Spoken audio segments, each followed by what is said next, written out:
दोस्तों, क्या आप जानते हैं भारत में सबसे पहली कार कब चली थी और इसके मालिक कौन थे?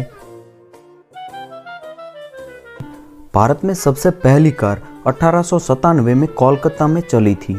ये कार क्रॉम्पटन ग्रीव्स कंपनी के मालिक मिस्टर फॉस्टर की थी। ये भारत के सबसे पहले कार मालिक थे। इसके बाद 1898 में 4 कारें बॉम्बे लाई गई, जिनमें से एक कार जमशेदजी टाटा की थी। उस समय कार रखना एक शाही शौक माना जाता था।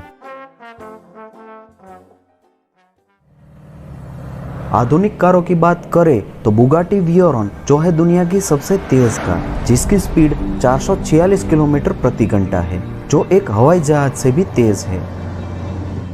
शुरुआती दिनों में कारें इतनी तेज नहीं हुआ करती थी। 1894 में बेंज ने बनाई हुई सबसे आधुनिक कार की स्पीड भी केवल 19 किलोमीटर प्रति घंटा थी। लेकिन क्या आप जानते हैं, सबसे पहली कार की डिजाइन 3 पहियों वाली थी, जो एक घोड़ा गाड़ी में से बनाई गई थी। दोस्तों, आज की ज्ञान यात्रा के इस एपिसोड में हम जानेंगे कार के इस भव्य इतिहास के बारे में। निकोलस कॉनट ने 1769 में सबसे पहले स्वयं चलने वाला मैकेनिकल वाहन बनाया था, जिसे एक घोड़ा गाड़ी में से बनाया गया था। पर कई लोगों का मानना है कि यह 3 टायरों वाला वाहन कभी चल नहीं पाया। कुछ लोगों का दावा है कि फर्डिनेंड वर्बिस्ट ने 1672 में भाप से चलने वाले वाहन का निर्माण किया, जो एक खिलौने के रूप में किया गया था। ये वाहन किसी यात्री या ड्राइवर को उठाने में असमर्थ था। बाद में 1801 में रिचर्ड ट्रेविथिक ने पुफिंग डेविल नाम के एक रोड लोकोमोटिव को बनाया, जो भाप इंजन से बना था। ये दिखने में एक ट्रेन लोकोमोटिव जैसा लगता था। ये वाहन देर तक स्टीम प्रेशर बनाए रखने में असमर्थ था, जिसके कारण ये सफल नहीं हुआ। सन 1780 में रूस के इवान कुलीबिन ने एक 3 पहियों वाले साइकिल के ऊपर भाप इंजन को लगाने का काम शुरू किया। इस वाहन पर शोध कार्य करने के बाद 1791 में उन्होंने एक डिजाइन पेश किया, जिसकी कुछ विशेषताएं थी, जैसे कि fly wheel, brake, gear box और बेरिंग। ये वो सब चीजें हैं जो वर्तमान में भी एक आधुनिक कार में इस्तेमाल की जाती है। उनका डिजाइन 3 पहियों वाला था। ये भी संतुलित न होने के कारण असफल रहा।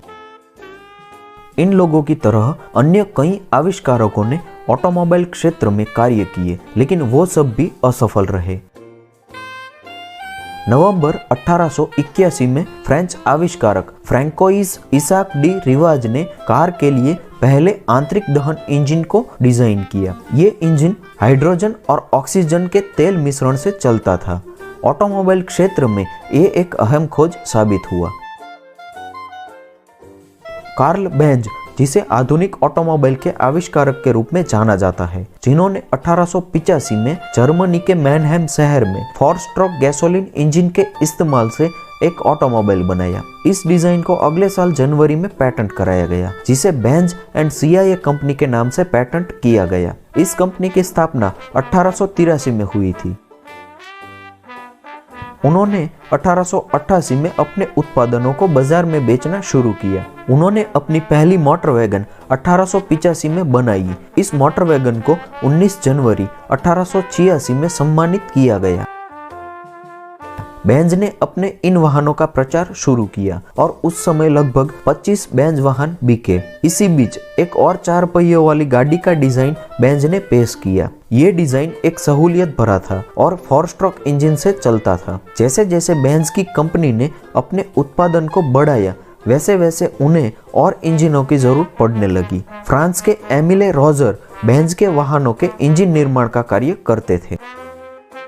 1896 में बेंज ने पहला आंतरिक दहन फ्लैट इंजन बनाया, जिसे जर्मनी में बॉक्से मोटर का नाम दिया गया। 19वीं सदी के अंतिम वर्षों के दौरान बेंज एंड CIA दुनिया की सबसे बड़ी ऑटोमोबाइल कंपनी बनी, जिसने 572 वाहनों का उत्पादन किया और इसी कारण 1999 में बेंज एंड CIA कंपनी एक संयुक्त स्टॉक कंपनी बनी। 1890 में एक और कंपनी ने भी अपने वाहनों को बेचना शुरू किया। गोटिल्ब डैमलर और विल्हम मैबिज ने साथ मिलकर एक कंपनी बनाई थी, जिसका नाम डैमलर मॉर्टन गैसेल्सक्राफ्ट यानी DMG रखा गया था।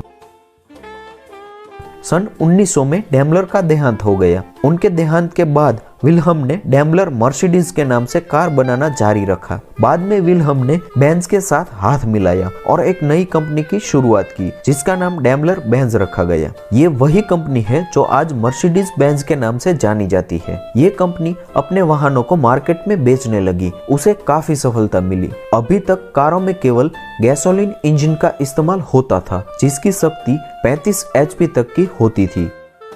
भाप, बिजली और गैसोलीन इंजनों से चलने वाली गाड़ियां दशकों तक चली। उसी बीच 1897 में एक जर्मन इंजीनियर रुडोल्फ डीजल ने एक इंजन का आविष्कार किया जो पहला डीजल इंजन बना। इस डिजाइन में पिस्टन और क्रैंकशाफ्ट की मदद से इंजन को चलाया जाता था। ये इंजन काफी शक्तिशाली था और इसमें ईंधन की खपत भी कम होती थी। ये इंजन बहुत कारगर रहा। डीजल इंजन का इस्तेमाल मौजूदा कार कंपनियां करने लगी। जैसे जैसे कारों की मांग बढ़ने लगी, कार उत्पादक कंपनियों को बड़े पैमाने पर और किफायती मोटर वाहनों का उत्पादन करने की जरूरत पड़ने लगी, जिसकी शुरुआत 1920 में रनसोम ओल्ड्स ने अपनी ऑटोमोबाइल कंपनी में प्रोडक्शन लाइन तकनीक से की।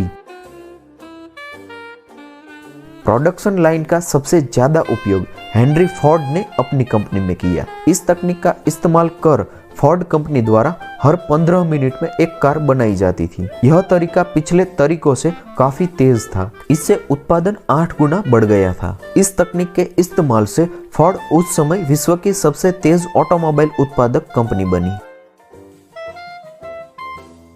इसी तरह वक्त बीतने के साथ ऑटोमोबाइल क्षेत्र में काफी सुधार हुए। नई नई तकनीकों की वजह से आज की लग्जूरियस कारों का निर्माण हुआ।